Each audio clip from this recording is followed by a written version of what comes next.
Bon, écoutez, on va commencer déjà, comme ça on pourra plus discuter après.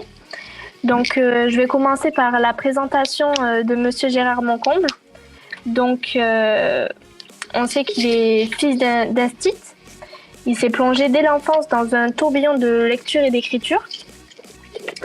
Toujours est-il, voilà, que 45 ans qu'il écrit, d'abord pour les adultes, puis parce qu'il est devenu pour ses enfants. Probablement parce qu'il a été, entre autres, professeur de sociologie, animateur, tanneur et maçon. Gérard Moncomble a des sources d'inspiration les plus hétéroclites. Ce que traduit chez lui un immense appétit de la langue et un goût prononcé pour les mots, et donc pour les histoires. Il est auteur de près de 200 livres chez les éditeurs aussi variés que Milan, Hatier, Albin Michel, Nathan, Flammarion, Casterman, La Martinière, Syros, Le Seuil, Magnard, Nord-Sud, Thierry Magnier, etc. Il y en a plein d'autres, hein. Oui, non, mais... Et les éditions CED, il faut le savoir. Ah oui, c'est vrai. Ensuite, il a fait surtout des albums illustrés, des romans, des récits, des nouvelles, du théâtre, des documentaires, des essais, bandes dessinées. Toutes les formes d'écrits l'intéressent. Donc ça, c'était la petite présentation de l'auteur, du coup, Gérard Moncomble. Si vous voulez, Gérard, je peux vous laisser introduire du coup votre ouvrage.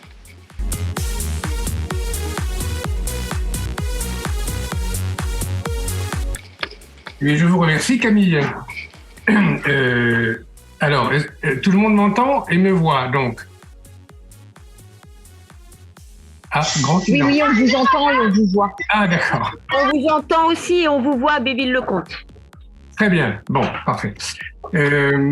Alors, oui, comme vous voyez, enfin, comme vous avez entendu plutôt, j'ai œuvré, enfin, j'œuvre, on va dire, ou j'ai œuvré depuis longtemps. Depuis trop longtemps peut-être d'ailleurs, dans beaucoup de domaines d'écriture. Raconter une histoire, c'est ce qui me plaît depuis toujours, depuis que je suis tout petit d'ailleurs, puisque les premières histoires, je les racontais à mes ours en peluche, ainsi qu'à mes chiens que j'ai eu quand j'ai eu des chiens quand j'étais petit garçon, et donc c'est à eux que j'adressais mes histoires. Et puis, de fil en aiguille, j'ai écrit pour les êtres humains, bien entendu. Et un de mes premiers travaux d'écriture publiés, ce fut une pièce de théâtre. C'est pour ça que je commence par cette petite information. Une pièce de théâtre que j'ai écrit pour... la troupe de théâtre du collège où j'étais en quatrième. En quatrième, j'avais 12-13 ans par là. Et donc, j'étais déjà très, très branché écriture, histoire, contes, etc., etc. Et c'est vrai que mes parents, maîtres d'école, tous les deux, m'ont beaucoup aidé à ça, puisqu'ils m'ont appris à lire et à écrire déjà, eux-mêmes. Et ensuite, donc, j'étais plongé dans ce bain-là depuis longtemps. Et donc, j'étais à la fois apprenti acteur avec mes camarades du collège, de la classe de quatrième, et autres d'ailleurs. C'était un petit club de théâtre du collège avec plein d'enfants d'âges différents. Et quand le prof de théâtre, de manière tout à fait sympathique, était un prof de français d'ailleurs. Bien sûr, souvent ce sont les profs de français qui animent les clubs de théâtre dans les collèges et les lycées. Et a demandé si quelqu'un voulait écrire une pièce de théâtre. J'ai immédiatement levé la main. Et c'était le début de ma collaboration avec, on va dire, avec les mots. J'ai écrit cette pièce de théâtre. Je ne sais plus trop d'ailleurs à quoi ça ressemblait. Je l'ai perdu en route depuis 7 ans. Et la pièce de théâtre, très courte, Je n'ai aucun souvenir de cette pièce, mais peu importe. J'ai souvenir de l'avoir écrite en tout cas, et avec d'autres camarades, on était 2 ou 3 à l'écrire, et elle a été jouée par nous-mêmes. Voilà, donc ça a été le premier contact avec le théâtre. Avant cela, j'avais le discours de mes parents, qui tous les deux avaient été comédiens amateurs dans des troupes de théâtre amateurs quand ils étaient plus jeunes. Et en tant que maître d'école, ils avaient continué à animer des instants théâtraux, on va dire, dans leurs classes respectives. Donc j'étais quand même à la fois dans les mots, l'écriture, les contes, les histoires, etc. Les livres, donc, en général. Mais aussi, le théâtre était déjà présent dans ma vie. D'enfant. Et puis, par la suite, j'ai eu des rapports, avant même de devenir écrivain professionnel, quelques années plus tard, j'ai eu des rapports avec le théâtre, assez curieux, notamment quand j'étais tanneur-fourreur. J'ai eu une période où j'étais tanneur de peau de lapin, pas seulement de lapin d'ailleurs, mais principalement de lapin.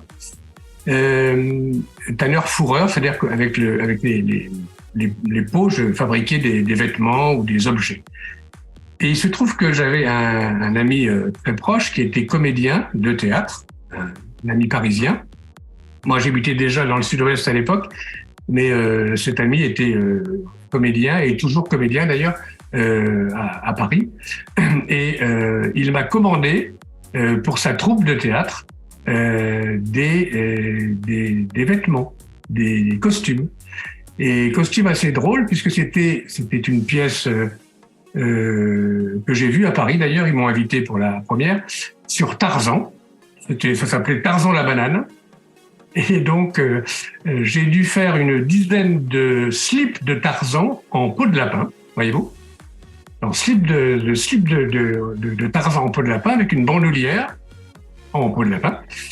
Et voilà, donc j'ai costumé en quelque sorte une troupe de théâtre. Et par la suite, j'ai écrit, ça c'était un peu différent, j'ai écrit une pièce de théâtre qui n'a jamais été jouée, d'ailleurs, pour la troupe de mon ami. Bon, donc ça a été un projet avorté, mais c'était quand même une première tentative. Et voilà. Et par la suite, plus tard, quand je suis devenu écrivain j'ai travaillé pour la littérature de jeunesse, après avoir fait quelques livres pour les adultes. Je me suis consacré donc à une littérature de jeunesse, et très très vite, j'ai essayé d'écrire des pièces de théâtre, soit en recueil.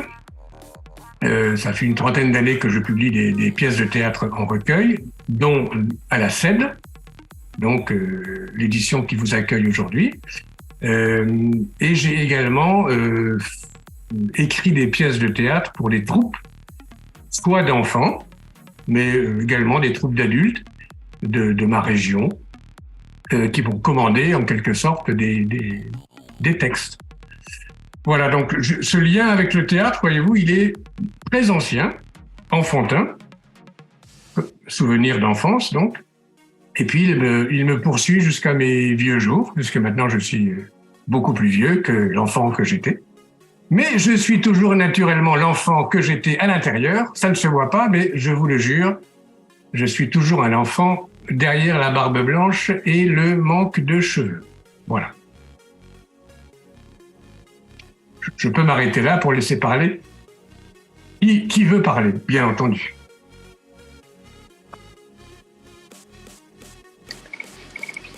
Peut-être pour les écoles, vous avez déjà des petites remontées, des petites questions ou pas? Oui, à Béville-le-Comte, on vous a envoyé on a répondu sur le questionnaire, on a envoyé des questions. Donc, oui. voilà. Mais... Alors là, ok, on va oui. passer du coup à une lecture d'un des chapitres donc par l'auteur, et après on passera aux questions. On a déjà envoyé les questions à monsieur Moncomble et il répondra aussi. Oui, bien sûr, absolument. Alors, je peux aussi rapidement dire pourquoi j'ai écrit un recueil de pièces de théâtre donc pour la SED que je connaissais pour avoir écrit un ou deux romans pour eux. Et bien, c'est tout simplement à leur demande. Donc, ils m'ont demandé en fait d'écrire directement une série de pièces de théâtre, ce que je n'avais jamais vraiment fait encore, puisque mes recueils de pièces de théâtre étaient des pièces de théâtre qui avaient été écrites pour les troupes. Donc là, c'était le premier recueil de théâtre écrit spécifiquement pour les enfants anonymes, on va dire, des enfants que je ne connais pas. Aujourd'hui, je vous rencontre, mais en général, un auteur, évidemment, écrit pour des lecteurs invisibles, comme aujourd'hui. Voilà.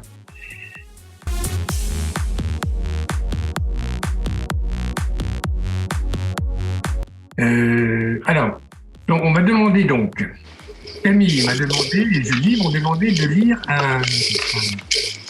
un chapitre. Pièce de théâtre. Alors, un chapitre, c'est pas vraiment un chapitre, mais une pièce de théâtre. Alors, c'est difficile de lire du théâtre pour les raisons évidentes. Hein. C'est que d'abord, les pièces sont longues. En général, ça dure un quart d'heure, 20 minutes, 25 minutes ou 30 minutes quand elles sont mises en scène. Mais même à la lecture, c'est long, c'est un peu long. Et surtout, c'est assez fragmenté, puisque à chaque fois, ce sont des dialogues. Donc, c'est une lecture qui n'est pas facile à faire en solitaire. Généralement, on fait une lecture. Ah, je vois des images. Ah, ben, je vois des images de je ne sais pas qui d'ailleurs. Bonjour. C'est quelle classe ça? Ah, il y a une dame qui est en train de parler. Alors, c'est l'école de Béville. Ah, c'est l'école de Béville. Voilà, on a pris un ordinateur qui fonctionne. Ah bah bravo. Bravo, c'est magnifique. Donc vous êtes les deux classes de CM2 dont tout à l'heure qui avaient démarré la séance tout à l'heure. D'accord. Très bien. Bah, comme ça vous êtes visibles et ça c'est très bonne nouvelle, n'est-ce pas Camille et Julie? Très bonne nouvelle. Bien sûr. Oui, très bonne nouvelle. Ouais, on espère que d'autres vont venir nous rejoindre. Voilà, bon, on va essayer. Alors je vous lis une pièce, c'est ça? Vous êtes prêts? Ouais. Ok. Alors, donc le truc c'est que je vais devoir tout lire pour que vous sachiez qui parle. Alors j'ai choisi une pièce courte, hein, mais bon, ça va durer quand même environ quelques minutes. Alors ça s'appelle, je ne sais pas si vous la connaissez. Pas encore. Non, pas encore. Ça s'appelle Le Roi s'ennuie. Le Roi s'ennuie.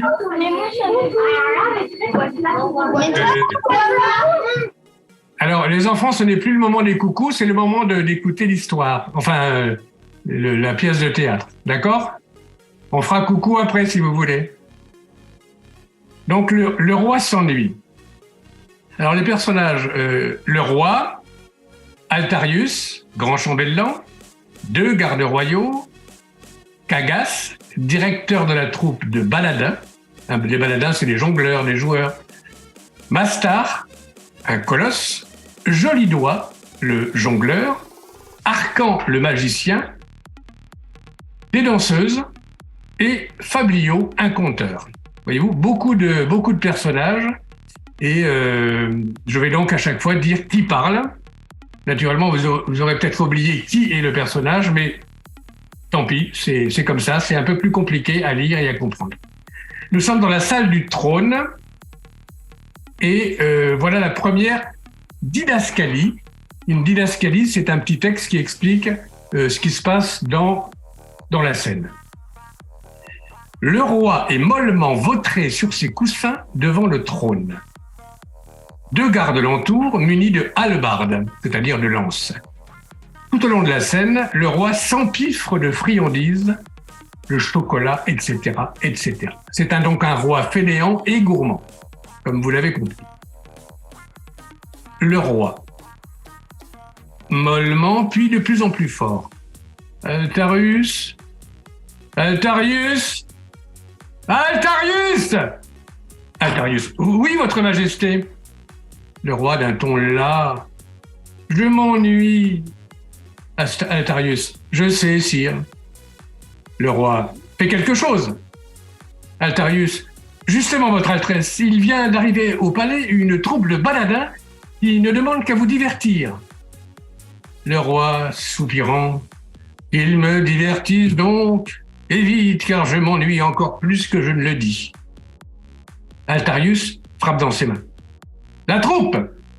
Toute la troupe entre joyeusement. Altarius. Saltimbanque, cessez! Vous êtes en présence du roi, sapristi!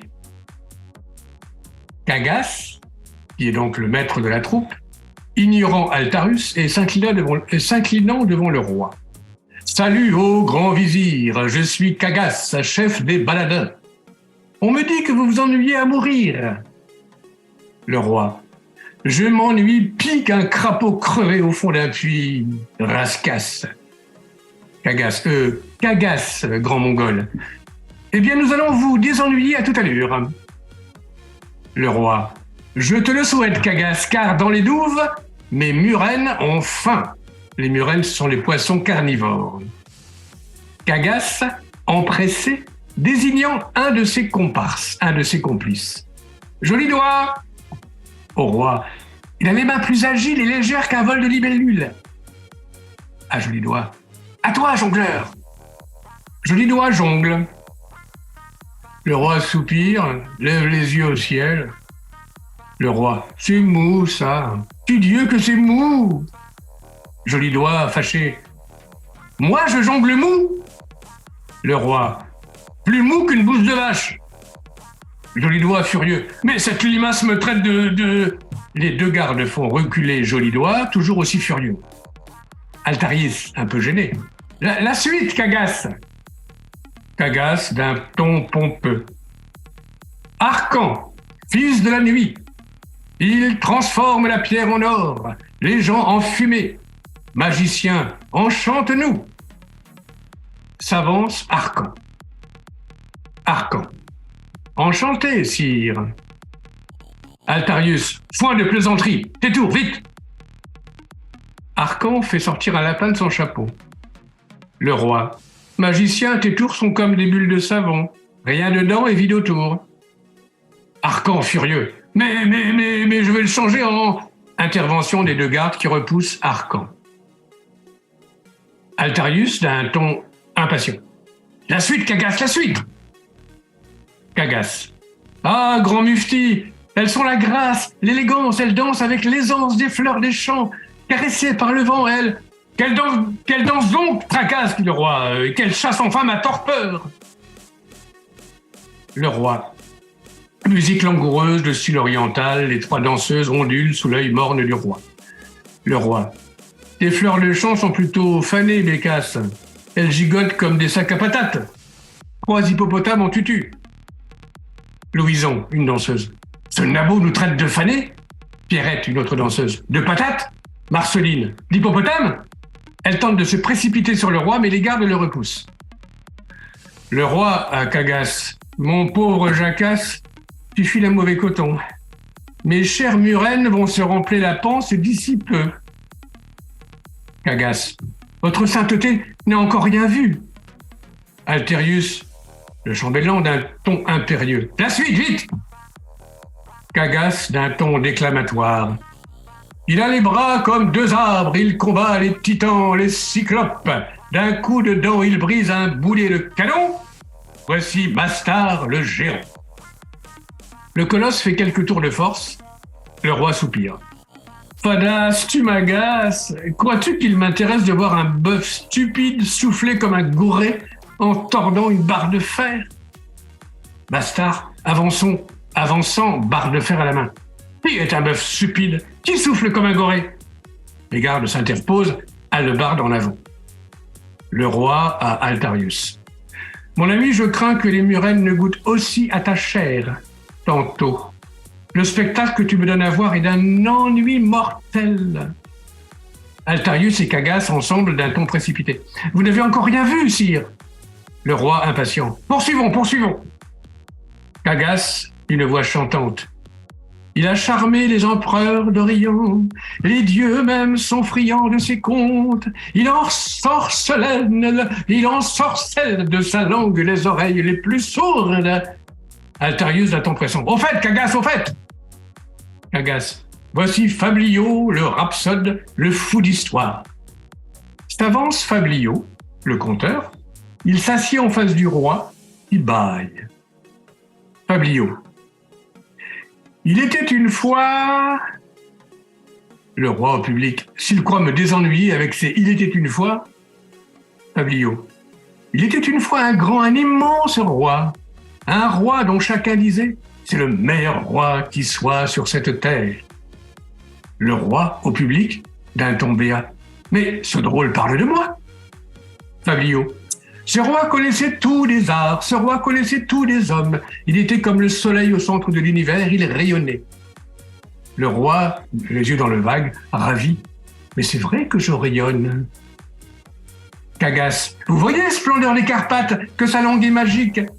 Le roi. Tais-toi, sans branlouille, j'écoute. Fablio. Mais un jour, hélas, ce grand roi sombra dans l'ennui. Un ennui si profond qu'il s'enferma dans son palais et n'en sortit plus. Peu à peu, il devint acariâtre, bilieux, hargneux. Sur chacun, il crachait le venin dont il était rempli. Jour après jour, il s'en laissait ratatiner, et un triste matin, il se changea en cafard. Le roi. Me traiterais-tu de cafard, maudit bavard? Fablio. Nenni, sire, je raconte seulement l'histoire d'un roi qui... Le roi. Mais c'est mon histoire! Tu mériterais que je jette ta langue de vipère aux murènes. Disparais, bouffon! Disparaissez tous! Toute la troupe rit. Altarius. Allez, allez, disparaissez! La troupe part bruyamment, joyeusement, Cagas fermant la marche. Le roi les considère, saisi d'une brusque idée. Le roi hurlant. Fricasse! Cagas d'un ton agacé. Cagas, César! Cagas! Cagas! Quoi encore? Le roi radouci. Ne voudrais-tu pas d'un roi dans ta troupe, Cagas? Cagas. Un roi? Et que diable ferais-je d'un roi? Le roi. Mais c'est qu'un roi sait faire beaucoup de choses, mon bon ami. Se mettre en colère, s'ennuyer, décapiter ses ennemis, comploter, faire la guerre, signer des traités. Cagas. Désolé, roi, ça ne m'intéresse pas. Il part. Le roi. Attends, je sais aussi m'empiffrer de bonnes choses et... Cagas, continuant. J'ai vu. S'arrêtant. Et de la saucisse, tu pourrais manger des mètres et des mètres de saucisse? Le roi. Des kilomètres, mon cher Cagas, et sans effort. Cagas. Top là, ta majesté. Je t'engage avec le titre de plus grand avaleur de saucisses du monde. Ça tombe bien, j'en cherchais un. Le roi se lance dans une danse joyeuse sous les yeux ahuris d'Altarius et des gardes. Altarius. Mais le trône, sire, le trône. Le roi. Le trône, je m'assieds dessus. Conclu, conduis le royaume à ma place, vieil Altarius. Moi, je vais enfin m'amuser. Avaleur de saucisses, quel beau métier. Le roi disparaît en sautillant avec Cagas. Altarius, plutôt perplexe, s'assied sur le trône, essaye plusieurs positions, puis s'allonge enfin sur les coussins. Altarius. Après tout, pourquoi pas? J'ai toujours rêvé de m'ennuyer royalement. Les deux gardes. Rideau. On peut applaudir, hein? Voilà. Oui. Nous, on vous applaudit. Ah, merci. Ah oui, les applaudissements très silencieux de l'école de Deville. Il n'y a pas le son apparemment. Si, on a mis le son. Ah, d'accord. Si. Très bien. Bravo. Merci. Bon, vous avez vu, c'est compliqué de lire un texte de théâtre, hein, parce que... Vous avez bien suivi ou... Oui. Ah, d'accord. Bon. Ils étaient très silencieux pendant la lecture et parfois, il y a les blagues les faisaient rire. Bon, si parfois les blagues faisaient rire, je suis content. Voilà, ils disent que l'histoire était cool. Ils disent que l'histoire était cool. Oui, cool comme du camembert coulant, d'accord. Alors, Ok. est-ce que vous pouvez préciser cool, ça veut dire quoi, Raphaël? Ça veut dire qu'elle était bien. Ça veut dire qu'elle était bien, Et- qu'elle était classe, qu'elle était excellente. Ah, je préfère déjà excellente à cool et classe, Elle ou était, alors merveilleuse, ou Elle était extraordinaire. elle était drôle. Elle était drôle. Drôle, ça me va. Voilà, drôle, ça me va. Alors, voilà, comment devenir roi de la saucisse, hein, c'est un petit peu le sous-titre de la pièce, c'était fable hystérique, je crois. Non, c'est quoi déjà? Bon, j'ai oublié, c'est pas grave, c'était pas une scène historique, mais une scène hystérique. Voilà, c'était une petite blague supplémentaire. C'est ça, scénette hystérique en costume. Ah voilà. Merci Camille. Avec plaisir. Voilà, donc je peux en profiter pour dire quelles sont mes inspirations, parce que je vais rebondir un tout petit peu sur les Sur les questions, questions. bien sûr. Cette petite scénette était juste inspirée par l'idée que je me fais des rois, n'est-ce pas? Moi, le républicain, l'ultra-républicain, on va dire. Voilà. Alors, donc les rois, ce sont les gens qui sont mous, qui sont allongés sur les trônes, enfin assis sur les trônes ou allongés sur les coussins, et qui sont un peu hystériques. Alors évidemment, c'est une vision un petit peu réductrice des rois, mais j'ai souvent dans ma vie d'enfant joué au roi fainéant. Et donc, c'est peut-être pour ça, dans ma chambre d'enfant, et que j'ai écrit plus tard cette petite histoire sur le roi qui s'ennuie. Et je me suis toujours dit que si j'étais roi un jour, je serais mortellement ennuyeux. Ça doit être très ennuyeux d'être roi. Voilà. Et pour aller un peu plus loin dans les inspirations de mes pièces, alors en fait, c'est que ce soit une pièce de théâtre ou une histoire ou un roman ou une bande dessinée ou n'importe quoi, une histoire, on va dire,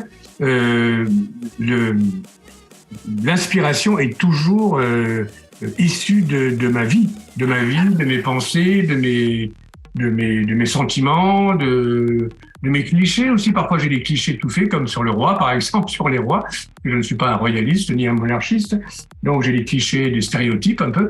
Et c'est avec ça que je fabrique mes histoires. Donc des souvenirs, clichés, sentiments, beaucoup de souvenirs aussi, bien entendu, d'enfance ou d'adultes, qui sont toujours au début d'une histoire. Ou d'une histoire ou d'une pièce de théâtre.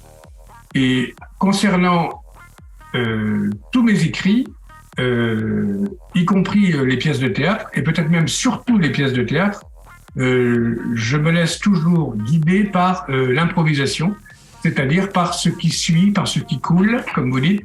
Enfin, couler, c'est-à-dire là, c'est le verbe couler, n'est-ce pas, qui se déroule. Je me laisse toujours entraîner par le hasard, en fait. Donc, je ne prévois jamais à l'avance ce que va être à la fin ma pièce de théâtre, ou mon roman, ou mon histoire, ou mon conte, enfin, peu importe ce que j'écris. Mais c'est particulier avec le théâtre, parce que le théâtre, c'est des dialogues. Vous avez vu, ce sont les dialogues avec un peu de didascalie, ou pas. Hein, le didascalie, donc c'est le petit texte qui vient agrémenter le dialogue, et qui vient indiquer à l'acteur comment jouer le dialogue. Eh bien, un dialogue, en fait, ça vient, comment dire, ça s'enclenche l'un avec l'autre, l'un après l'autre. Et quand j'écris des dialogues, que ce soit dans mes romans ou comme ici dans le théâtre, dans une pièce de théâtre, j'attends de l'autre personnage qu'il me réponde à moi. C'est-à-dire que je ne sais pas trop ce qu'il va dire et je lance une phrase que j'écris généralement, naturellement. Et puis, j'attends qu'il me réponde. Évidemment, c'est moi qui réponds, puisque c'est moi l'auteur. Mais en fait, c'est dans un dialogue improvisé avec moi-même. Toujours. Alors évidemment, en travaillant comme ça, on arrive à un travail, à un opus un peu bancal, un peu maladroit, bien sûr, parce qu'on est guidé uniquement par l'improvisation. Et bien après, on va évidemment retravailler tout ça et le parfaire, et faire qu'il soit plus harmonieux. Mais au départ, c'est l'improvisation, c'est-à-dire un peu comme quand on parle entre nous, entre deux enfants, entre deux adultes, entre un enfant et un adulte. On ne sait pas d'avance ce qu'on va dire, on ne sait pas d'avance ce que les mots quels mots vont se poser sur la langue. Et puis pourtant on parle, et sans avoir prévu quoi que ce soit, on parle. Donc en fait, l'écriture, c'est comme l'oralité, c'est la même chose, sauf qu'elle est plus lente, elle est posée sur un papier ou sur un ordinateur. Mais ça fait partie de cette improvisation permanente de la pensée, du cerveau. Et moi, je m'appuie beaucoup là-dessus pour mon travail d'écrivain. Voilà ce que je voulais dire sur les petites pièces de théâtre, en l'occurrence.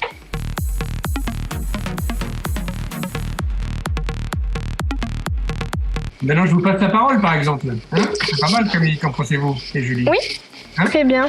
Justement, on va passer du coup aux questions qu'on a reçues. Mais si vous avez d'autres questions, les écoles que vous n'avez pas pensé à nous envoyer avant, vous pouvez toujours les poser dans le chat pour qu'on les... Ou même oralement. Oui. Voilà. Oui, oralement, bien sûr. Donc dans les questions qu'on avait reçues, il y a une école qui demandait quelles étaient les pièces de théâtre qui étaient possibles de présenter pour un spectacle de fin d'année. Okay. Alors, je veux bien répondre comme ça, mais je pensais que c'est bien que les enfants interviennent, ou à moins qu'on décide, pourquoi pas, c'est comme vous voulez, on décide que les enfants interviendront après que j'ai répondu aux quelques questions envoyées, c'est ça? On fait plutôt comme ça? Je pose la question à tout le monde. Oui, mais c'est bien. Après, ils peuvent toujours intervenir s'ils ont des remarques, des questions. Donc, je vais répondre donc effectivement aux questions, la question dont Julie parlait. Donc, quelle pièce de théâtre est-il possible de présenter pour un spectacle de fin d'année? J'avoue que je ne comprends pas très bien la question, parce que je peux répondre toutes et n'importe lesquelles. Enfin, comment dire, si c'est un spectacle de fin d'année fait par des enfants, généralement pour un public de parents et d'adultes, et d'enfants aussi, naturellement, il faut que ce soit des courtes pièces, et comme on est en train d'en parler là, bien sûr, les pièces de théâtre pour enfants, que ce soit pour les grands enfants de CM2 ou 6e, 5e ou même du lycée, puisque j'ai écrit également des pièces de théâtre pour les plus grands. Les pièces s'adaptent évidemment à l'âge des enfants. Généralement, une pièce pour enfants s'adresse au primaire, va être très, très chargée en personnages, tout simplement pour faire participer le plus grand nombre d'enfants possible de la classe. Mais elle va être assez courte. Donc la réponse à cette question un peu étrange, c'est des pièces courtes qui sont écrites pour les enfants, mais ça me paraît tellement évident. Voilà. Deuxième, je ne sais pas si j'ai bien répondu à cette question. Oui, très bien. D'accord. Deuxième question.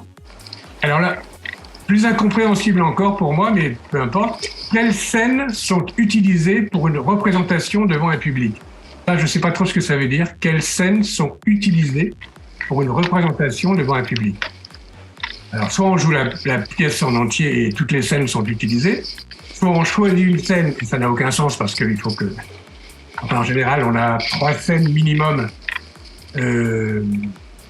3, 4, 5, donc il peut y avoir une pièce de théâtre avec 10 scènes, 15 scènes, où on divise par acte, lesquelles sont divisées en scènes, bon bref.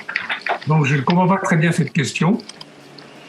Enfin, s'il y a quelqu'un chez les enfants qui a posé la question et... Alors, concernant ces deux questions-là, ça venait d'une école qui malheureusement n'est pas présente. Ah d'accord. Donc on ne peut pas avoir vraiment plus d'informations sur ces questions. Merci Camille. Alors, combien de temps vous faut-il pour écrire une histoire? Alors, histoire ou pièce de théâtre. Alors, je ne sais pas trop quel est le... Alors, le temps et l'écriture. Le temps et l'écriture, je peux répondre rapidement là-dessus. Le temps et l'écriture, c'est extraordinairement varié. Ça peut aller de quelques heures parfois, quelques heures. Quand on est particulièrement inspiré, on peut écrire un texte court, bien sûr. Quelques heures, ça sera un texte court, soit un poème, soit une nouvelle, c'est-à-dire un texte vraiment très très court, soit un dialogue, un monologue théâtral, par exemple, où il n'y a qu'un seul personnage, comme j'en ai écrit plusieurs. Ça peut prendre donc quelques heures. Après, naturellement, il faut retravailler, donc ça va prendre des jours. Mais ça peut prendre quelques heures. Le plus classique, c'est quelques jours, voire quelques semaines pour un texte. Quelques jours à l'évidence, quelques semaines quand le texte est complexe, et pas forcément long, mais quand il est complexe. Et puis après, ça peut aller jusqu'à plusieurs années. Et il m'est arrivé de nombreuses fois d'écrire des romans assez gros en volume, ou assez complexes dans leur narration, et de prendre mon temps et de les écrire sur plusieurs années. 1 an et demi, 2 ans, 3 ans. Parfois plus. Naturellement, j'écris autre chose en même temps. Je ne veux pas me concentrer exclusivement sur un travail à ce moment-là. Mais ce sont des travaux qui nécessitent du temps. Donc j'abandonne parfois le projet pendant quelques semaines ou quelques mois, que je reprends ensuite, etc. Donc l'écriture et le temps dépendent vraiment, bien sûr, de la densité même de l'écriture, de la longueur du texte éventuellement, mais aussi de la complexité du sujet. Voilà, il y a des sujets où il faut beaucoup se renseigner, lire, réfléchir, parfois voyager. Il m'est arrivé souvent d'aller chercher des informations dans des voyages à l'étranger ou en France, enfin, peu importe. Donc tout ça, ça demande du temps. Après, au temps de l'écriture lui-même, qui peut être, comme vous voyez, donc de quelques heures à quelques années, s'ajoute le temps de la réécriture, qui est pour moi le plus passionnant d'ailleurs. Enfin, en tout cas, tout aussi passionnant que l'écriture. Écrire, c'est inventer, improviser, ça c'est génial. Quand on aime ça, c'est super. Mais réécrire, réinventer la forme, ça c'est aussi très très très intéressant. Et c'est vrai que généralement les enfants qui font, qui essayent d'écrire des histoires, sont plus intéressés par le premier jet, on va dire, que le second temps. Parce que improviser une histoire, c'est pas facile, mais c'est toujours un peu excitant. Après, retravailler la forme, quel adjectif on met, quel verbe on met, quel temps on prend, etc. Ça, c'est plus technique, on va dire, et c'est plus enquiquinant pour les enfants en général. Et moi, parce que je suis passionné de la langue depuis toujours, comme tous les écrivains, je pense, j'espère, ça me plaît beaucoup de retravailler l'écriture. Voilà, ça c'est sur le temps et l'écriture. Je vais essayer d'être un petit peu plus rapide. Alors, avec quels autres auteurs ou illustrateurs aimez-vous travailler ? Alors, j'écris assez peu avec des auteurs et illustrateurs.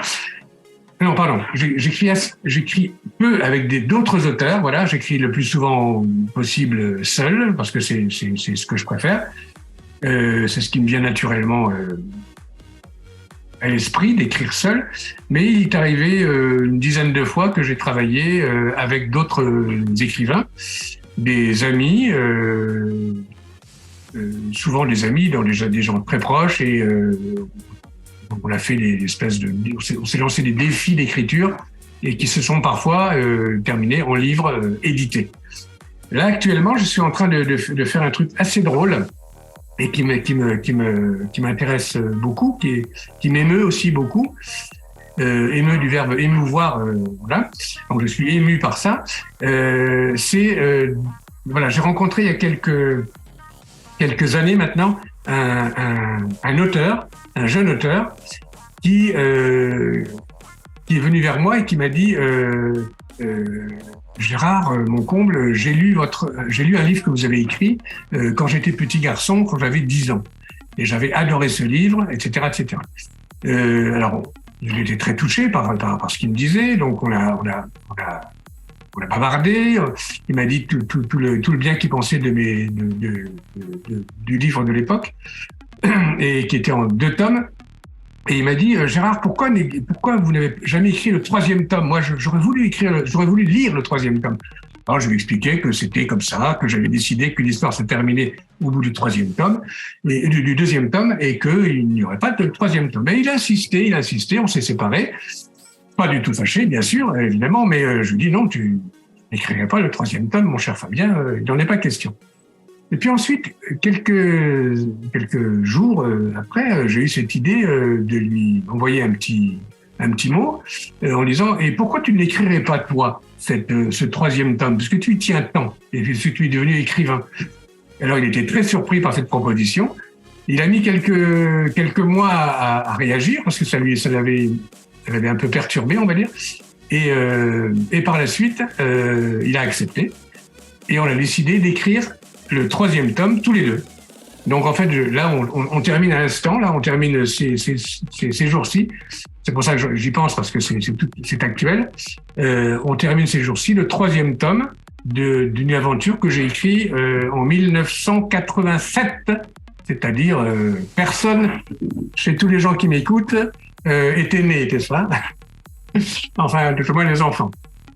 Et voilà, donc c'est curieux, cette histoire de rencontre d'auteurs. Alors, concernant les illustrateurs, chaque livre, j'ai écrit beaucoup de livres, et chaque livre est illustré pratiquement.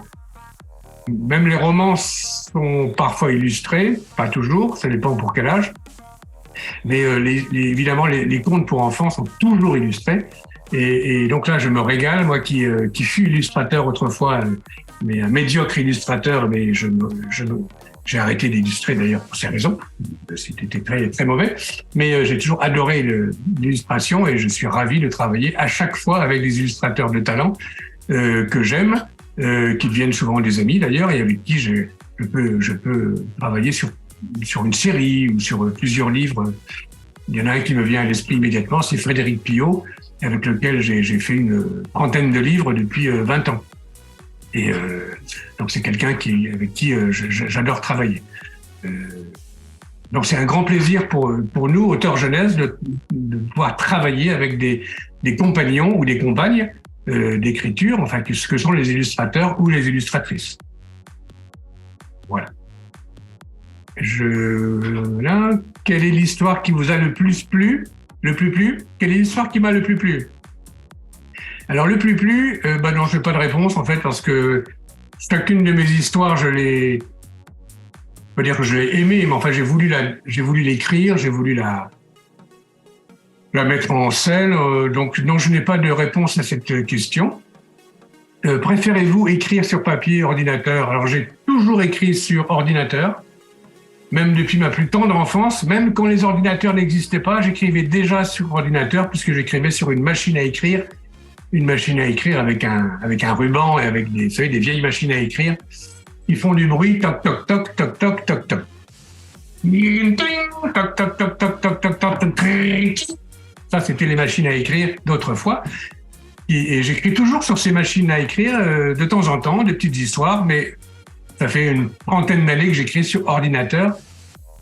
Néanmoins, il m'arrive d'écrire encore sur papier, notamment quand je suis dans le train, par exemple, l'avion, ou quand je n'ai pas sous la main une machine à écrire.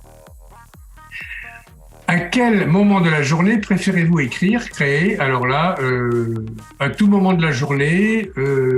Autrefois, je travaillais beaucoup la nuit. Et puis, avec l'âge, j'ai pensé que dormir était intéressant. Et maintenant, la nuit, je dors. Et parfois, la journée, je dors aussi, d'ailleurs. Donc, non, j'écris, en fait, il n'y a pas d'heure préférée. En général, dès que je me lève, et que j'ai fait mes petites ablutions habituelles et matinales, je me mets à écrire ou à réfléchir à mon travail. Pouvez-vous vivre uniquement de votre métier d'écrivain? Oui, donc depuis 1985, donc depuis presque 40 ans maintenant. Voilà. Et avant, j'avais d'autres métiers, mais j'écrivais déjà, bien sûr. J'écrivais depuis tout petit, comme je vous ai tout à l'heure expliqué, mais je n'en vivais pas. D'ailleurs, dans le même style, il y a un élève de l'école de Béville-le-Comte qui a demandé si c'était dur, le métier d'écrivain. Mais c'est très dur, le métier d'écrivain. Bon, faut être assis tout le temps, et ça, c'est fatigant. Moi, j'aime beaucoup marcher, j'aime beaucoup randonner. D'ailleurs, j'écris beaucoup en marchant, mais j'écris en marchant et dans ma tête. Et alors, pour écrire, il faut soit s'asseoir, soit être debout, comme Victor Hugo, qui écrivait debout. Il y a pas mal d'écrivains qui écrivent debout. Moi, j'écris assis. Alors, c'est pas dur, je plaisante en disant ça, mais quand même, c'est une espèce d'incarcération dans un espace donné, avec un écran. Alors, c'est pas ça qui est dur, hein, bien sûr. Là, je plaisante un peu, mais ce qui est dur, c'est... Ce qui est à la fois génial, c'est qu'on a choisi ce métier-là. Donc, c'est un métier, même si c'est pas un métier, mais écrire, on le choisit. On n'écrit pas pour faire plaisir à quelqu'un. On écrit pour se faire plaisir à soi. C'est le principe des artistes. En principe, ils sont artistes parce que ça leur plaît, pas pour faire plaisir aux autres. Même si en même temps, on peut faire plaisir aux autres, mais c'est pas la question, c'est de se faire plaisir à soi. Donc, il y a un grand plaisir, voilà, mais aussi une dureté, ou une difficulté, plus exactement, qui est voilà, d'exprimer clairement ce que l'on a dans la tête. Ça n'est pas simple, surtout si on s'adresse à des enfants. Plus on s'adresse à des enfants petits, et plus il faut qu'on soit clair dans sa tête, plus il faut qu'on s'exprime le plus simplement possible, et pas forcément le plus pauvrement possible, bien au contraire. Donc c'est compliqué d'écrire pour les enfants. C'est compliqué d'écrire aussi pour les adultes, pour les mêmes raisons d'ailleurs. Enfin, pas tout à fait les mêmes raisons, mais pour des raisons assez semblables. Donc il faut vraiment que ce soit un plaisir d'abord pour qu'on accepte les difficultés de ce plaisir. Voilà, c'est pas si simple. Après, il faut aussi envisager que pendant des mois et des mois, si dans des années, on n'a aucun retour de personne, à part de soi-même, puisqu'on se relit sans cesse. Et ça, c'est difficile, c'est une vraie solitude. C'est pour ça que nous, auteurs de jeunesse, on a beaucoup de chance d'aller dans les classes, dans les bibliothèques ou dans les institutions où il y a des enfants ou des adultes aussi, bien sûr, ou comme maintenant d'être en visioconférence avec des classes. Ça, c'est chouette parce qu'on a des retours. Mais la difficulté principale peut-être du métier d'écrivain, contrairement au métier d'acteur, où on est en face de gens qui vous regardent, nous, on est absolument solitaire. Alors, faut aimer ça. Faut aimer la solitude. À ce point, d'ailleurs, que parfois, certains auteurs écrivent en public, dans les cafés, par exemple, sur une place publique, ou pour être entourés de gens, parce qu'ils ne supportent pas la solitude. En ce qui me concerne, moi, j'habite une maison au fond des bois, seul, sans voisins, et la solitude, c'est mon truc. Donc, ça me va très bien. À quel âge, c'est la dernière question de ma petite liste, à quel âge avez-vous su que vous vouliez devenir écrivain? Alors, franchement, pas tout de suite, mais à l'âge, quand j'étais adolescent. J'écrivais depuis l'âge de plus petit, hein, vraiment, depuis l'âge de... Dès que j'ai su écrire, j'ai écrit des histoires. Tout à l'heure, je l'ai dit un peu en rigolant, mais c'est vrai, c'est pour mon os en peluche et pour mon chien, enfin pour mes chiens. Je lisais aussi mes petites histoires à mes parents, qui étaient tous les deux maîtres d'école, donc qui m'ont évidemment encouragé. Parce que je vois que la deuxième question, c'est « Vos parents étaient-ils d'accord ?» Alors oui, ils étaient d'accord pour que j'écrive des histoires. Et quand je suis devenu écrivain, mon père, qui avait écrit quelques livres, était très, très content et très, très fier. Voilà. Alors, j'ai pas fait ça pour eux, mais ils étaient ouais, ils étaient très ravis de mon choix de métier, bien sûr. Évidemment. Voilà, ça c'est... voilà. Alors, il y a une question. Entre-temps, une question est arrivée par l'un de nos élèves. L'une de nos élèves qui dit, vous dites que vous arrivez à vivre de votre métier d'écrivain.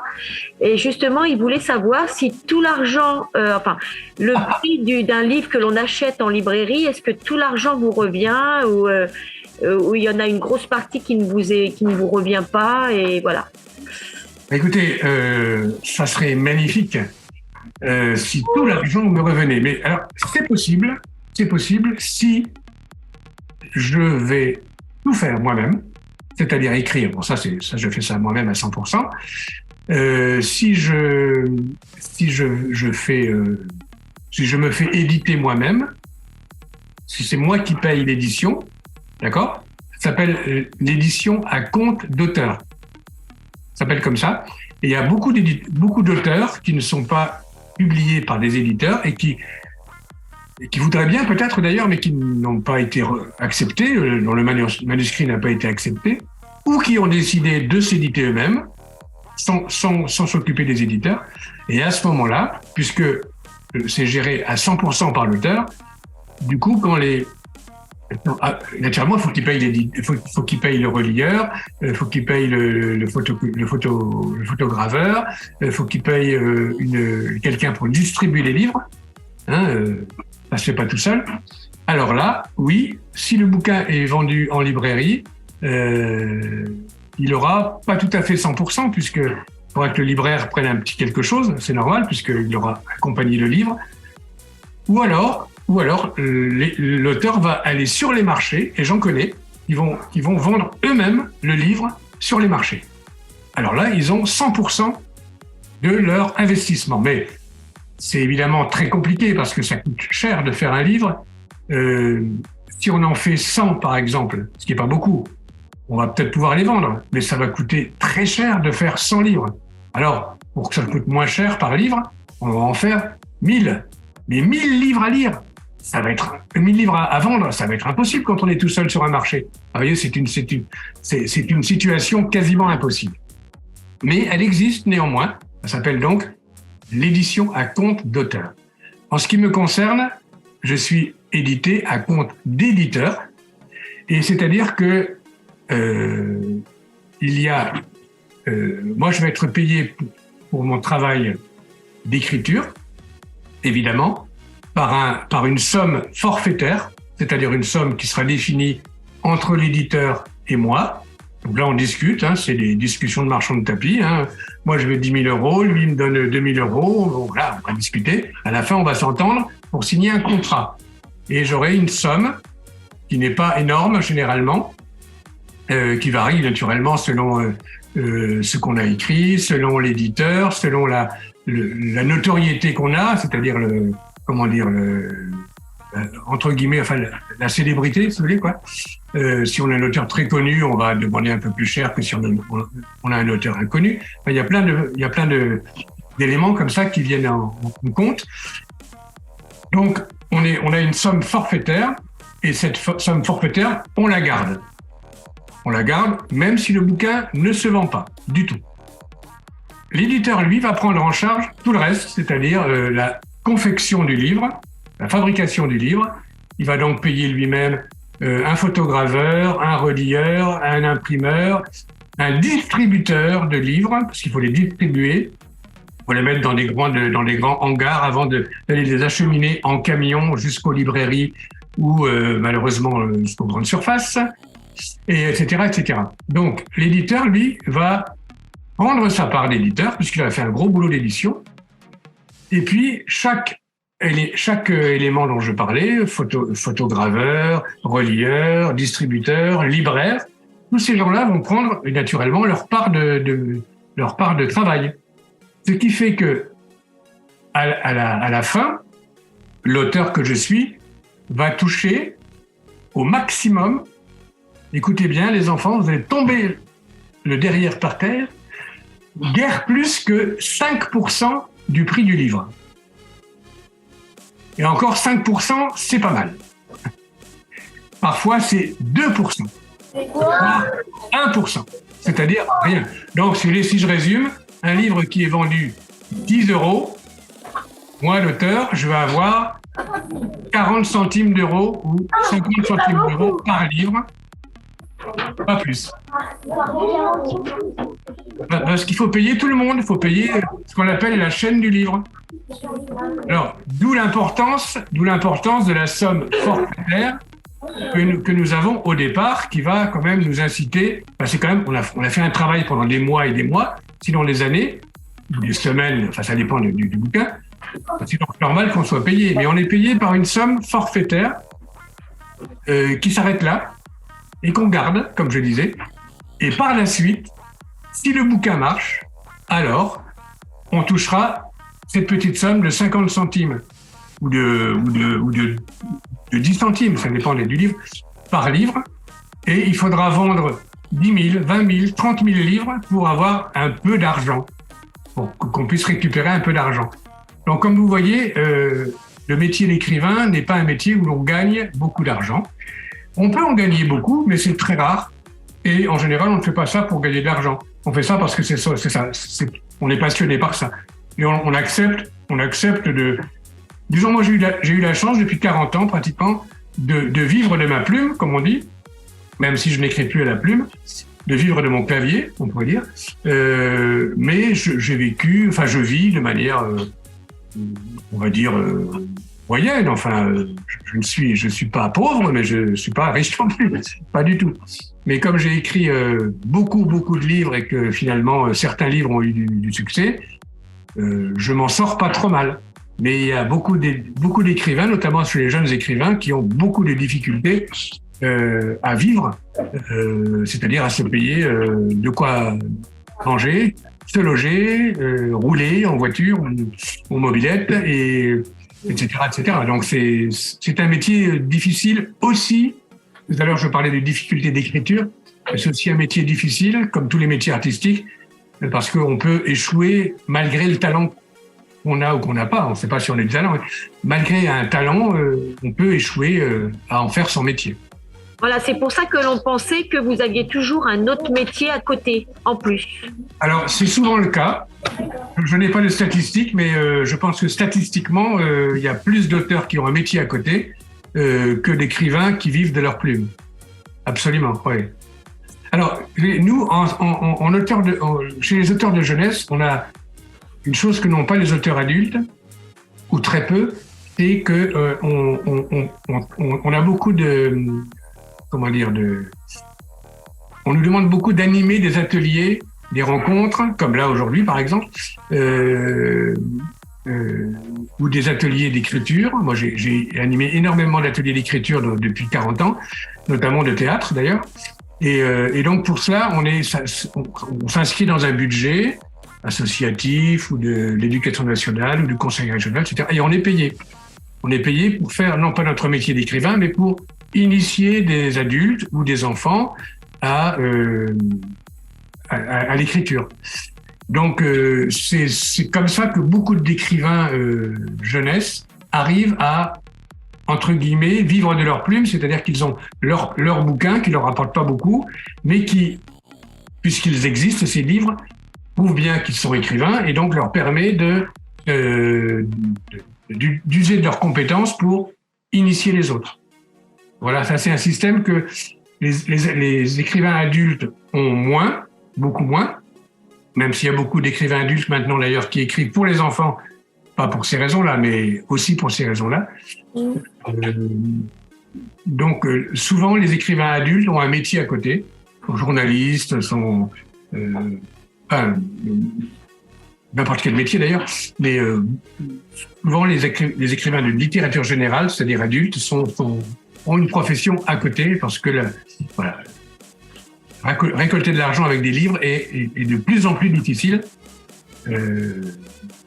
pour la simple et bonne raison que autant les enfants continuent à lire énormément, grâce à tous les médias, toutes les médiations des maîtres d'école, évidemment, des profs, des bibliothèques. Enfin, il y a plein d'initiateurs à la lecture en France, et ça, c'est chouette, dans le monde entier. Mais en France, on a un beau réseau d'initiation à la lecture pour les enfants. Mais une fois que l'enfant devient adulte, malheureusement, il lit quasiment plus. Et la littérature adulte est très en difficulté.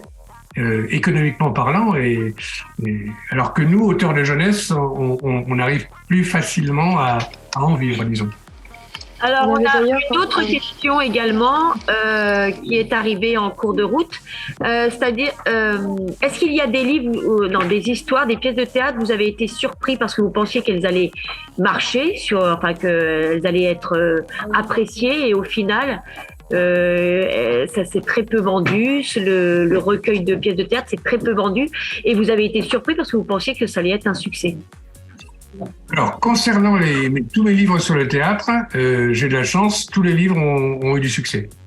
J'ai commencé à en écrire, c'était en 1990, je crois, un truc comme ça, il y a 30 ans, et les livres sont toujours en circulation. Donc ça veut dire que le livre a eu du succès. Et donc j'ai cette chance-là concernant le théâtre, parce que c'est du théâtre pour enfants, et que l'école en général est assez amatrice de théâtre. C'est une activité formidable pour les classes, vous le savez, vous les incite évidemment, et les enfants aussi le savent, et très fédérateur, très passionnante. C'est quelque chose de vraiment très constructif pour les classes, pour les enfants. Donc, du coup, j'ai écrit, je crois, 5 à 6 livres, je crois, autour du théâtre, qui ont tous bien marché, qui continuent à tous bien marcher. En revanche, sur mes romans, contes, enfin, tous mes autres livres, j'ai évidemment eu des échecs, bien sûr. Ça fait partie du jeu. Et heureusement des succès, mais je vais dire sûrement plus d'échecs que de succès. C'est-à-dire que généralement, sur 10 livres, enfin, on va faire des statistiques, c'est un peu ridicule, mais sur 10 livres, il y en a 2 ou 3 qui marchent bien, voire qui marchent très bien, et puis le reste, ça va pas plus loin que le premier tirage.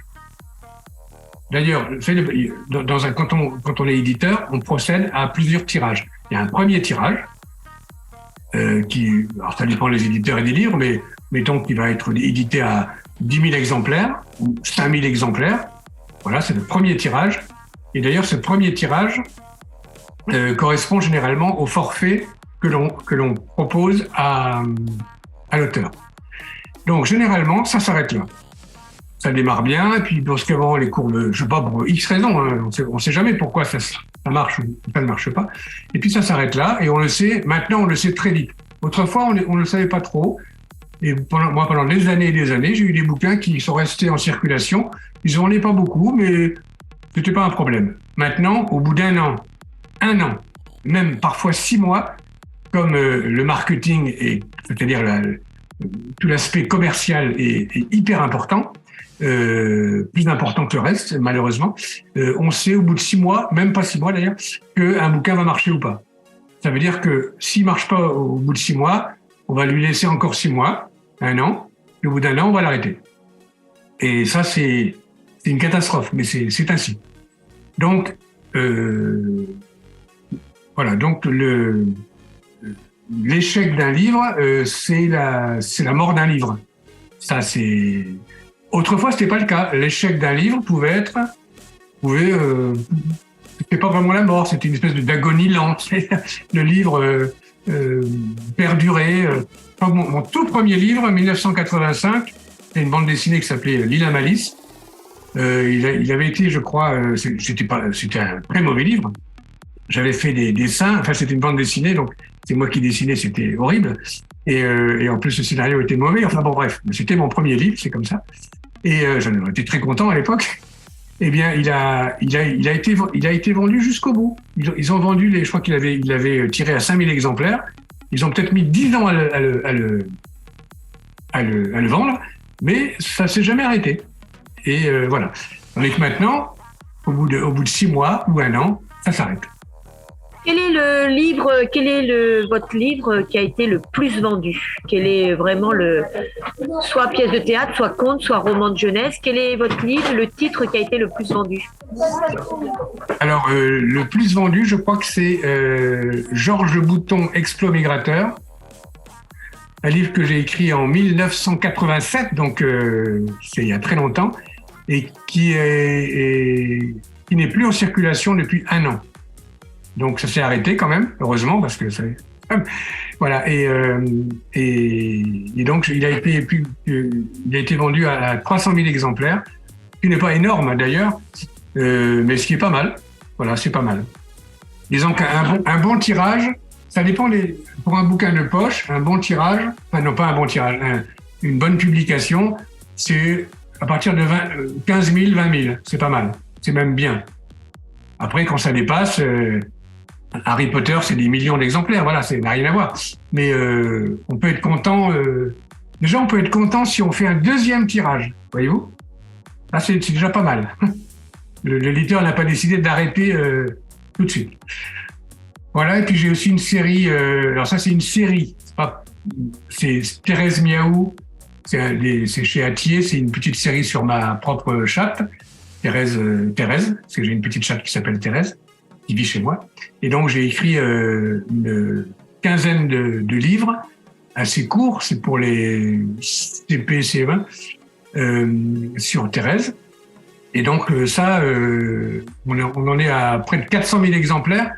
Donc ça, c'est un vrai succès, mais c'est une série, c'est pas un seul bouquin. Voilà, et enfin, l'autre succès interplanétaire, c'est le bouquin que je suis en train de finir, donc dont je suis en train de finir le tome numéro 3 avec mon ami Fabien Clavel, l'écrivain, le jeune écrivain, ancien lecteur. Le bouquin le premier tome s'appelait L'heure du rat. Et donc ça, c'est un bouquin qui a eu beaucoup de prix, etc. et qui s'est vendu à 250 000 exemplaires. Donc ça, c'est mes deux succès. Et tous les deux sont hors circulation maintenant. C'est-à-dire qu'ils ont été arrêtés parce qu'ils ont bien vécu et j'espère qu'en écrivant le tome numéro 3 avec Fabien, on va relancer ce livre que j'ai écrit, qui était mon 2e roman que j'ai écrit pour les enfants. Et du coup, ça entraîne une autre question sur est-ce que vos livres ont été traduits dans d'autres langues et est-ce qu'ils sont édités dans d'autres pays? Oui, absolument. Ça, c'est très, très chouette. Tout de suite, quand un éditeur édite un livre, il va participer en tant qu'éditeur à des salons internationaux et il y en a beaucoup. Hein, le plus important est à Bologne en Italie pour les auteurs de jeunesse et puis pour les littératures générales et jeunesse c'est à Francfort en Allemagne. Donc tous les ans, il y a des grands salons comme ça où tous les éditeurs du monde entier vont proposer des livres. Ils choisissent eux-mêmes des livres qu'ils ont envie de partager avec des éditeurs étrangers. Et donc, tous les ans, certains de mes livres ont été proposés à la traduction. Certains n'ont pas été élus par les éditeurs étrangers, d'autres oui. Et avec les années, j'ai toute une bibliothèque de livres écrits en français qui ont été traduits en différentes langues, qui vont du japonais au coréen, en passant par l'arabe, toutes les langues européennes, hein, allemand, norvège, anglais. On vise beaucoup, enfin, pas moi, mais l'éditeur vise beaucoup les anglais, parce que l'anglais c'est aussi l'Amérique.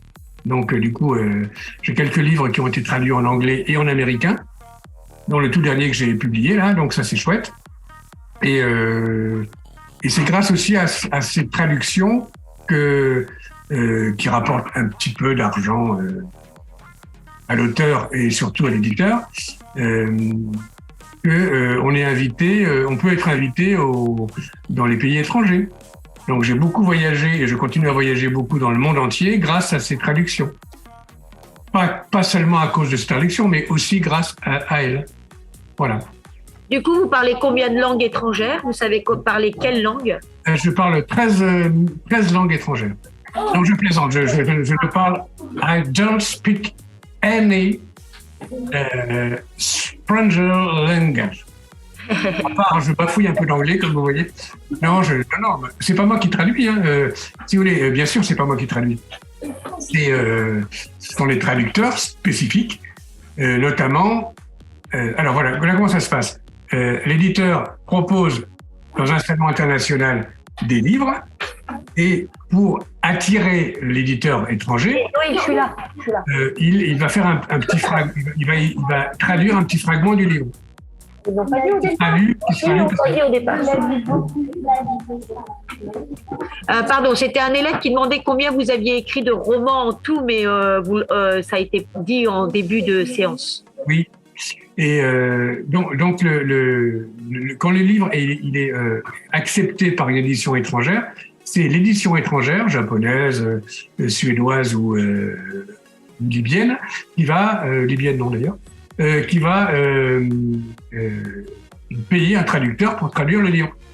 Donc et moi je n'ai aucun regard dessus parce que je ne pratique pas le norvégien, je pratique très mal l'anglais.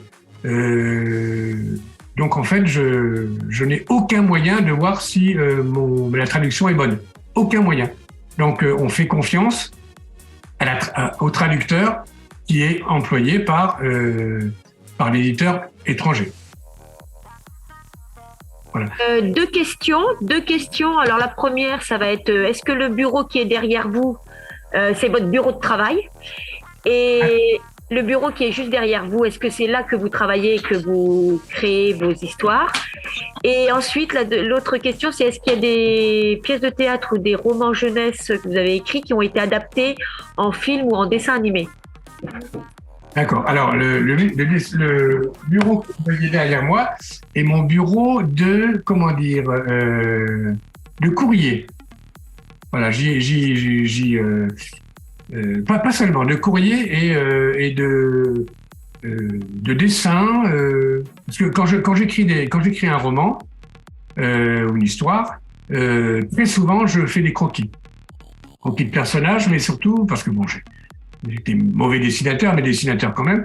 Et néanmoins, je fais aussi beaucoup de plans quand je fais quand je crée une histoire policière, par exemple, ou quand j'ai besoin de savoir si le soleil va être dans les yeux du gars qui s'en va à la fin du bouquin, je me dis où est-ce qu'il est? Il est à l'ouest, il est à l'est. Donc je fais des plans pour voir un petit peu où se passe l'action de mes romans. Donc c'est là que je fais ça. C'est là aussi où j'écris à la main, où je corrige des choses, etc., etc. Oui, quand je corrige par exemple des épreuves, l'épreuve c'est des documents de papier que l'éditeur nous envoie pour qu'on corrige les fautes, les fautes de syntaxe ou qu'on change éventuellement les phrases. Bon, on le fait beaucoup sur papier encore. On peut le faire directement sur ordinateur, mais moi j'aime bien travailler sur papier.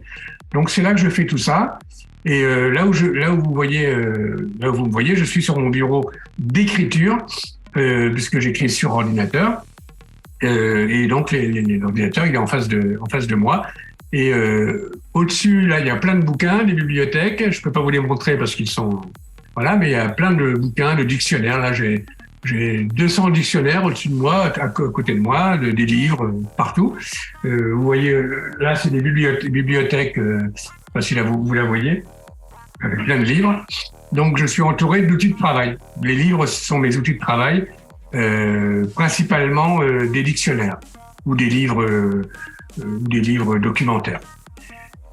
Et la deuxième question, c'était... Ah oui, est-ce que... alors oui, j'ai travaillé pour le cinéma pour un film qui n'a jamais été tourné, malheureusement. Bon, enfin, j'ai passé près d'un an à travailler le scénario. J'étais scénariste sur ce film.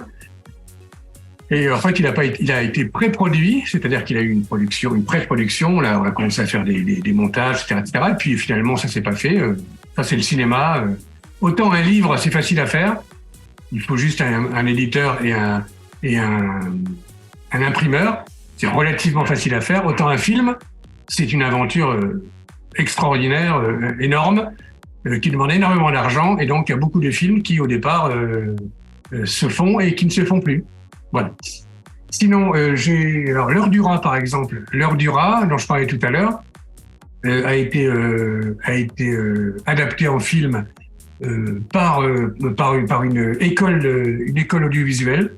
Donc ça a pas tourné dans les salles de spectacle, mais il y a eu quelques projections. C'était donc un travail d'élève terminal et très intéressant. Il a été également adapté plusieurs fois en théâtre. Voilà. Et puis j'ai également j'ai oublié de dire tout à l'heure qu'il y a un de mes livres aussi qui a un succès assez intéressant. C'est des livres tout petits. C'est Manon.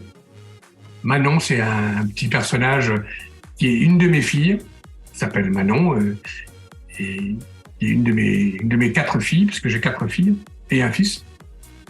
Et donc j'en ai fait un petit personnage de bande dessinée, dessiné par Nadine Rouvière. Et je crois que la première aventure de Manon, c'était 1984. Et ça s'est arrêté il y a 3-4 ans. Donc ça a duré presque 40 ans, cette histoire. Et on a fait un dessin animé qui a bien marché d'ailleurs et qui est encore distribué dans pas mal de pays du monde et en France aussi. Ça s'appelle Manon, Reine des animaux. Voilà.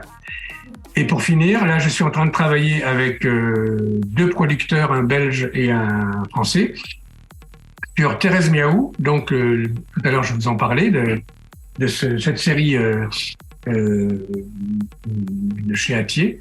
Donc, on est en train de faire pour l'instant, on est en pré-production, c'est-à-dire qu'on va bientôt faire un premier court-métrage, un premier dessin animé d'environ 11 minutes, qui va être ensuite montré aux chaînes de télévision, qui vont l'accepter ou pas.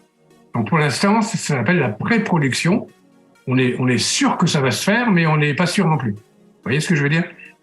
Donc les producteurs engagent un peu d'argent. Nous, on engage beaucoup de travail. Nous, c'est avec Frédéric Pillot, mon ami Frédéric, avec qui j'ai écrit tellement de livres. Donc on est tous les deux co-auteurs sur ce dessin animé. On travaille d'arrache-pied.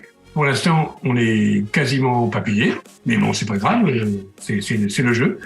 Et puis, le jour où le film, d'ici quelques mois, je pense, d'ici 6 mois, excusez-moi, hop, non, je ne peux pas répondre, mon ami, je suis en télévision, machin, voilà.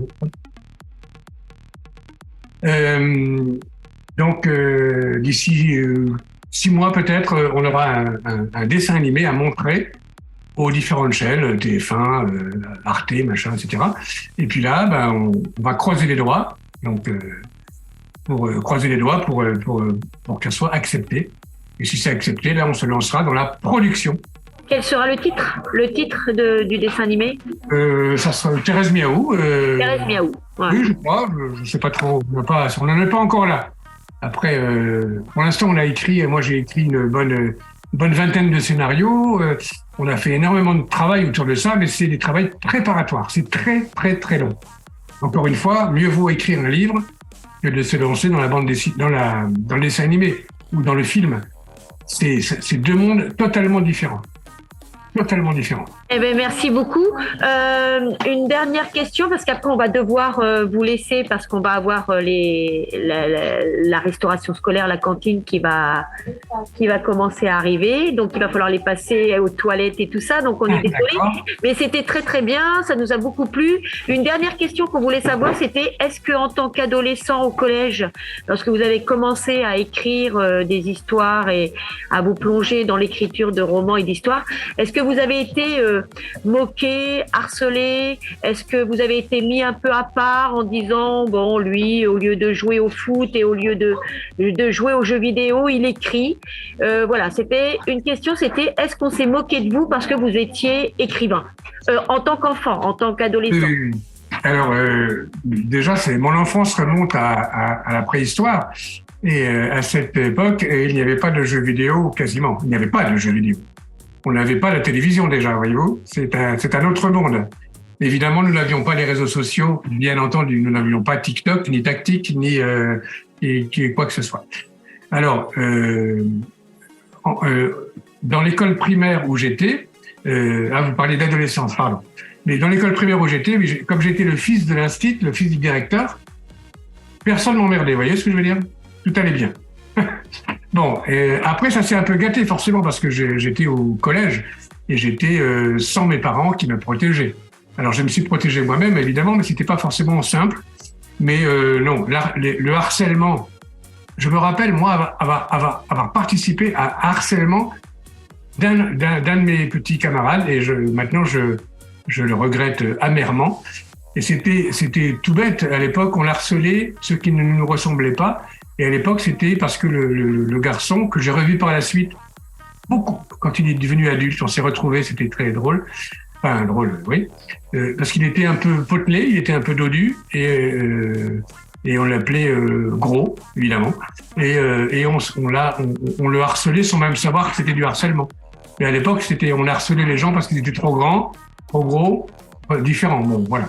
On les harcelait pas parce que quoi d'ailleurs? On le harcèle pour n'importe quelle raison idiote, à vrai dire. Donc ça commençait déjà, mais moi j'ai jamais été harcelé. Mais comme vous voyez, j'ai participé un petit peu à un harcèlement. C'était pas très grave. C'était grave, si, mais c'était pas très méchant. Mais après, j'ai jamais été harcelé, j'ai jamais été moqué parce que j'étais justement celui qui écrivait les pièces de théâtre du club théâtre. Au contraire. On était content que je le fasse.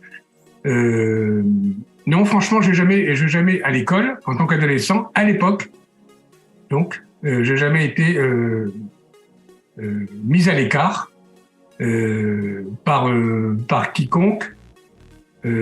Alors, sauf quand j'ai redoublé une classe. Et là, j'ai redoublé une classe et du coup, ma classe d'âge est partie au-dessus de moi et moi, je suis resté avec des plus petits, forcément les plus jeunes. Et du coup là, il y avait des petits problèmes comme ça. On était plus pareil. Donc on s'admettait moins bien. Voilà. Mais à part ça, non. Très bien. Merci beaucoup. Avec plaisir. Bon appétit alors. Hein. Je ne vous envie pas pour la cantine, mais bon. Au revoir. Au revoir. Et donc, ça nous a donné envie, vos histoires, ça nous a donné envie de les lire. Écoutez, très bien. Et je vous invite évidemment à les lire, si vous voulez, bien sûr. Je vous invite aussi, si vous le voulez, après les lectures, à revenir vers moi. J'ai un site, vous pouvez m'écrire. Voilà, donc on peut échanger après, si vous voulez, si ça vous intéresse. Merci beaucoup aux éditions CED d'avoir organisé cette vidéo. Et encore merci. Au revoir.